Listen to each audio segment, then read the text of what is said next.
আসসালামু আলাইকুম বন্ধুরা, আশা করি তোমরা সবাই ভালো আছো আর আমিও ভালো আছি। আর প্রতিদিনের মতো তোমাদের সবার সাথে আজকেও একটা রেসিপি শেয়ার করতে চলে আসলাম। আজকে তোমাদের সবার সাথে শেয়ার করছি শাকভাজি। তবে আজকে শাকভাজি রেসিপিটা শেয়ার করছি আমার ছোট বারান্দা বাগান থেকে শাকগুলো নিয়ে। আমি কিছু পুঁই শাক লাগিয়েছিলাম, তাই আজকে এখান থেকে শাকগুলো তুলে তোমাদের সবার সাথে শেয়ার করছি শাকভাজি রেসিপি।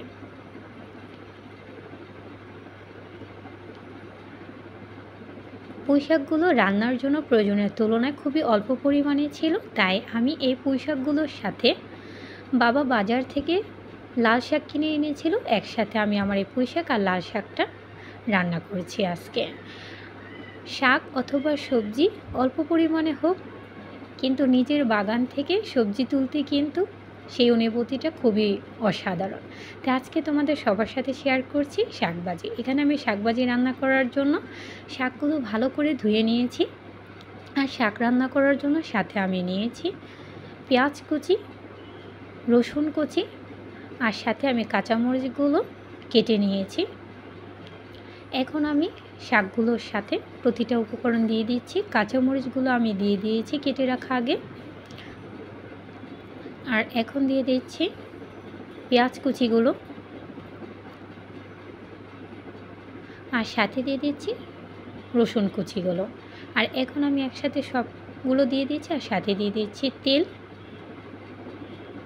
শাকে সবসময় একটু বেশি পরিমাণে তেল দিলে শাকটা খেতে খুবই ভালো লাগে। আর সাথে দিয়ে দিচ্ছি আমি পরিমাণ মতো লবণ। এখন একসাথে সব কিছু আমি দিয়ে কিছুক্ষণের জন্য এই শাকটা ঢেকে রাখবো। কিছুক্ষণের জন্য শাকটা আমি ঢেকে রাখছি।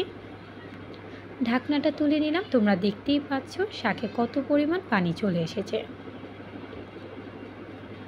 শাক থেকে যখন লবণ দেওয়া হয় প্রচুর পরিমাণে পানি উঠে, আর এতে এক্সট্রা কোনো পানি দিতে হয় না। আমি ভালো করে শাকটা নাড়াচাড়া করে নিচ্ছি।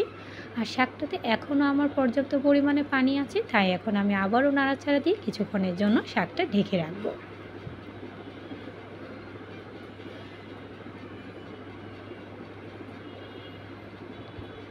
ঢাকনাটা উঠিয়ে নিলাম। শাকটাতে তেল চলে আসছে, আমি নাড়াচাড়া দিয়ে নামিয়ে নেব। আশা করি তোমাদের সবার কাছে আমার এই শাকভাজি রেসিপিটা ভালো লেগেছে। তোমরা অবশ্যই বাসায় ট্রাই করবে। আর ধন্যবাদ তোমাদের সবাইকে পুরো ভিডিওটার সাথে থাকার জন্য। Thanks for watching my video. Allah Hafiz.